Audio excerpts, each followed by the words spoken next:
Hello everyone, this is Santosh here and आज हम लोग लैमिज थ्योरम का यूज़ करके प्रॉब्लम को कैसे सॉल्व करते हैं वो सीखेंगे।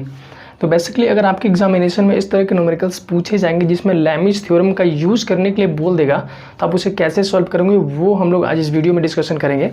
देखिए, मैंने इस वीडियो में एक छोटा सा प्रॉब्लम लिया है जिसकी मदद से मैं आपको लैमिज थ्योरम का एक्चुअली प्रॉपर वे में यूज़ करना सिखाऊंगा।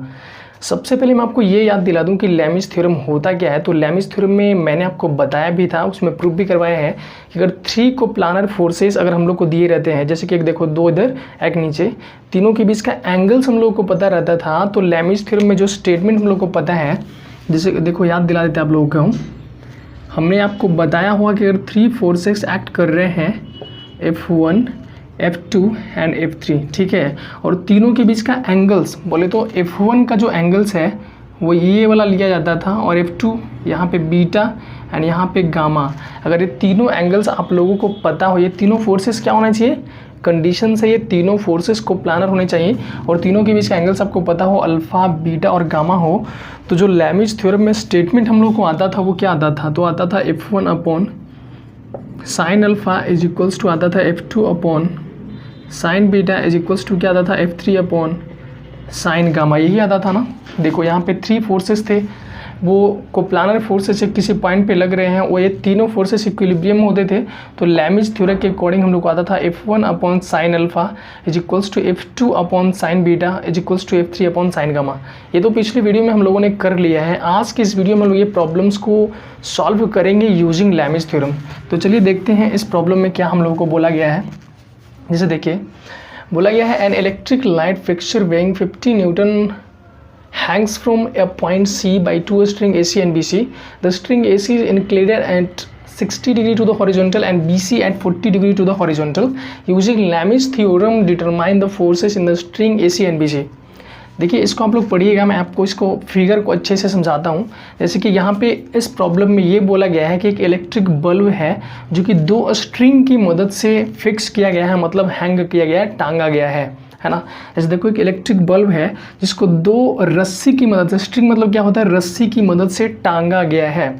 तो आपको ये दोनों ही रस्सी में जितना टेंशन डेवलप्ड हो रहा है वो आपको निकालने हैं। तो सबसे पहले आप ये भी जान लो कि टेंशन एक्चुअली होते क्या है। तो टेंशन सिंपल सा मतलब होता है कि अगर किसी भी चीज़ को हम लोग हैंग करते हैं, मतलब टांगते हैं, तो बेसिकली जो उसका लोड होगा वो नीचे के डायरेक्शंस में एक्ट करेगा। मतलब जो उसका वेट होगा, लोड होगा वो ऑब्जेक्ट का, जिसको हम लोग रस्सी की मदद से टांगेंगे, उसके नीचे के डायरेक्शंस में एक्ट करता है और उसके जस्ट अपोजिट डायरेक्शन में रस्सी में एक फोर्स डेवलप्ड होता है, उसी को हम लोग क्या बोलते हैं, टेंशन बोला करते हैं। तो यहाँ पे भी अगर एक बल्ब को हम लोग नीचे की ओर हैंग कर रहे हैं with the help of this 2 रोप, तो ये दोनों रोप में ऊपर की ओर क्या डेवलप होगा, टेंशन डेवलप्ड होगा। इस वाले में रोप में जो टेंशन डेवलप हो रहा है उसको हम लोग टेंशन इन AC बोल रहे हैं और इसमें टेंशन इन BC यहाँ पे नाम कर दिए हैं। अब हम लोग को यही दोनों निकालना है, टेंशन ये TAC का वैल्यू और टेंशन इन दिस रोप जिसको हम लोग TBC बोले हैं, निकालना है। तो यार आप लोगों को भी पता है कि जब ये TAC और BC तब निकलेगा, यहाँ पे यूजिंग लैमिज थ्योरम भी बोल दिया। तो लैमिज थ्योरम का यूज़ कर हम तभी कर सकते हैं जब यहाँ पे तीनों एंगल हम लोगों को क्या हो, पता हो। और यहाँ पे एट पॉइंट C पे देखो आपको एक भी एंगल पता है, नहीं पता है। तो सबसे पहला प्रायोरिटी आपका यही है कि एट पॉइंट C पे तीनों ही एंगल आप कैलकुलेट कर लो जो कि अल्फा बीटा और गामा होते हैं। तो चलिए पहले हम लोग वही कैलकुलेट करते हैं। तो जैसे देखिए ये नीचे से जो बल्ब वाला ये स्ट्रिंग आपको दिख रहा है, अगर ये आपको ऊपर इसको एक्सटेंड करते हो तो देखो आपको क्या मिलेगा, ये लाइन मतलब ये जो हॉरिजॉन्टल ये है, वर्टिकल क्या ये कॉलम है, बेसिकली वर्टिकल खंबा है, और ये वाला लाइन दोनों क्या है, आपस में पैरेलल है। तो अगर ये 45 डिग्री तो ये भी कितना होगा, 45 डिग्री का एंगल होगा। ध्यान से समझिएगा आप लोग, अगर ये 45 डिग्री तो ये पैरेलल है दोनों, ये वाला दोनों आपस में पैरेलल है, तो ये भी कितना होगा, 45 डिग्री का होगा। एंड यहाँ पे देखिए 60 डिग्री है, तो ये लाइन कि अगर पैरेलल अगर हम लोग यहाँ पे एक ड्रॉ कर देते हैं लाइन, तो ये भी कितना हो जाएगा, 60 डिग्री का हो जाएगा। देखो हमने अभी तक कुछ नहीं किया है, ये लाइन को ऊपर साइड एक्सटेंड कर दिए हैं, तो यहाँ अगर 45 डिग्री तो यहाँ पे भी कितना हो जाएगा, 45। और ये लाइन को इधर अगर इसके ये लाइन के पैरेलल ड्रॉ कर देते हैं तो ये 60, तो ये कितना हो जाएगा, 60 हो जाएगा। अगर ये पैरेलल ड्रॉ किए हैं तो यहाँ पे कितना बन रहा है, 90 डिग्री का एंगल बन रहा है, ठीक है। अब देखिए आप अगर ये वाला एंगल आप निकालना चाहोगे, देखो अगर ये वाला टोटल एंगल आप निकालना चाहोगे यहाँ से यहाँ तक का, तो कितना हो जाएगा 60 + 90, यानी कि जो ये एंगल आएगा वो कितना आएगा 150 डिग्री आ जाएगा। समझ रहे हो आप लोग। अगर ये एंगल आप निकालना चाहते हो तो कैसा होगा, देखिए ऊपर कितना है 45 डिग्री है, और बिकॉज ये स्ट्रेट लाइन है ना, ऊपर से नीचे ये स्ट्रेट लाइन है, तो स्ट्रेट लाइन पे टोटल कितना बनता है 180 डिग्री का बनता है, ऊपर 45 डिग्री, तो यहाँ पे कितना हो जाएगा तो हम लोग निकाल लेंगे, हो जाएगा 180 - 45, यानी कितना हो जाएगा 135 डिग्री। मतलब यहाँ पे जो एंगल आएगा वो कितना आएगा 135 डिग्री आएगा। ठीक है, दो एंगल हम लोग को पता चल गया। देखो ये एंगल एक केवल ये एंगल निकालना रह गया। तो बेसिकली यहाँ पे भी अगर आप लोग ध्यान दो तो देखो यहाँ से यहाँ तक जो एंगल है, यहाँ से यहाँ तक का एंगल ध्यान दीजिएगा, यहाँ से यहाँ तक एंगल कितना है 150 डिग्री है, और टोटल ये स्ट्रेट लाइन पे कितना बनेगा 180 डिग्री का।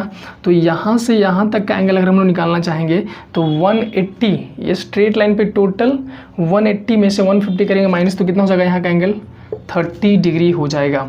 तो देखो ये एंगल टोटल हम लोग को चाहिए था, तो कितना 45 + 30 कितना हो जाएगा 75। चलिए इसको हम लोग एक अच्छा सा डायग्राम बना लेते हैं जिसमें कि आप लोगों को पता चले। देखो यहाँ पे ये कुछ था, नीचे बल्ब वाला है जिसका वेट कितना था तो 50 न्यूटन था, और यहाँ पे इसको हम लोग बोल देते हैं टेंशन इन क्या बोल लेते हैं AC बोले थे, और इसको क्या बोले थे टेंशन इन BC बोले थे, यही बोले थे। यहाँ पे जो एंगल आया है, मतलब यहाँ पे ये वाला एंगल बल्ब और टेंशन इन BC के साथ जो एंगल बना है वो कितना कैलकुलेट हो क्या आया 135 डिग्री, और ये जो टेंशन इन AC और बल्ब के साथ जो एंगल बना है वो टोटल कितना था, देखो 60 ऊपर था, बिकॉज ये 60, तो ये 60 यहाँ पे पैरेलल ड्रॉ किए थे ना, और नीचे 90, तो ये टोटल कितना था 150 था, और ये ऊपर में एंगल कितना आया, तो ऊपर में आपका एंगल आया 45, तो कितना आया 75, ये हुआ 45 + ये 30 कितना हो जाएगा 75 डिग्री आया। अब देखिए आपको ये लैमिज थ्योरम के जैसा लग रहा होगा। अब यहाँ पे आप लैमिज थ्योरम यूज़ कर सकते हो, तो यूजिंग लैमिज थ्योरम आप क्या लिख सकते हो, देखो हम लिख रहे हैं TAC, मतलब टेंशन इन AC अपॉन क्या हो जाएगा, उसके जस्ट अपोजिट वाला एंगल का साइन लेते थे हम लोग, तो हो जाएगा TAC upon 135 is equals to देखिए TBC, मतलब टेंशन इन BC अपॉन क्या हो जाएगा, तो जब इसको लेंगे तो इसके जस्ट अपोजिट वाले एंगल तो हो जाएगा साइन 150 डिग्री, और ये अगर 50 न्यूटन ये तीसरा टेंशन लेंगे अगर हम लोग, मतलब तीसरा फोर्स की बात करेंगे, तो इसके जस्ट अपोजिट वाला एंगल जो कि हम लोग कितना बोलेंगे साइन 75 डिग्री। आई थिंक आपको ये बात समझ में आ रहा होगा। सबसे पहले हम लोग एंगल कैलकुलेट करेंगे एट C पॉइंट पे, उसके बाद हम लोग ये ऐसा फिगर बना लेंगे एक सिंपल सा, जिसमें हम लोग आसानी से लैमिज थ्योरम का यूज़ कर सके। लैमिज थ्योरम में हम लोग पढ़े थे कि जिस भी फोर्स को लेते थे उसका अपोजिट एंगल का साइन, तो देखिए TAC अगर हम लोग ले रहे हैं तो अपोजिट एंगल का साइन कितना हो जाएगा साइन 135 डिग्री। अगर TBC ले रहे हैं तो उसके अपोजिट है ये 150 डिग्री, अगर ये 50 न्यूटन ले रहे हैं तो उसके अपोजिट क्या है 75 डिग्री है। अब 1 बाय 1 कंपेयर कर देते हैं। देखो ये तीनों ही आपस में इक्वल है, तो इसको हम लोग लिख सकते हैं ना, इसको एक बार इससे इक्वल लिख सकते हैं और 1 टाइम इसको इससे इक्वल कर सकते हैं। तो यहाँ पे वही करें TAC अपॉन देखिएगा हो जाएगा sine 135 is equals to 15 upon sine 75, ठीक है। और इसी तरह से इसको भी लिख देंगे, तो देखो एक बार इसको इक्वल कर देते हैं, तो TBC upon sine 150 is equals to हो जाएगा 15 अपॉन साइन 75। यहाँ से जब TAC निकालना होगा हमें तो क्या हो जाएगा, देखिए जब TAC आपको निकालना हो तो ये क्रॉस मल्टीप्लिकेशन हो जाएगा, तो बेसिकली लिखेंगे 15 इंटू साइन 135 अपॉन साइन 75, और यहाँ पे जब आपको टेंशन इन BC निकालना होगा तो आप क्या लिखेंगे 15 इंटू साइन 150 है ना, अपॉन कितना लिखिएगा साइन 75, ठीक है। TAC निकल गया, TBC भी निकल गया। तो जब आप कैल्सी में रख के सॉल्व करेंगे तो आपको जो TAC का वैल्यू टेंशन इन AC रूप में जो लग रहा है आपका 10.98 न्यूटन आएगा, और जो टेंशन इन BC आएगा वो 7.76 न्यूटन आएगा। तो इस तरह से आप आसानी से किसी भी न्यूमेरिकल्स प्रॉब्लम अगर आपको लैमिज थ्योरम का यूज़ करके सॉल्व करने के लिए बोल दिया जाए तो आसानी से सॉल्व कर सकते हो। सबसे पहला आपका काम यही होगा कि जहाँ पे भी आपको लैमिज थ्योरम लगाना है उस पॉइंट पे तीनों ही एंगल आपको पता होना चाहिए, और वो तो आप लोग आसानी से निकाल सकते हो। उसका हम लोग सिंपल सा डायग्राम बना लेंगे एंड उसके बाद लैमिज थ्योरम का यूज़ करके आसानी से तीनों ही टेंशन्स आसानी से कैलकुलेट कर सकते हैं। तो आई थिंक आपको ये वीडियो समझ में आया होगा। पढ़ाई करते रहें। मिलते हैं नेक्स्ट वीडियो में एक और न्यूमेरिकल प्रॉब्लम के साथ, तब तक के लिए बाय।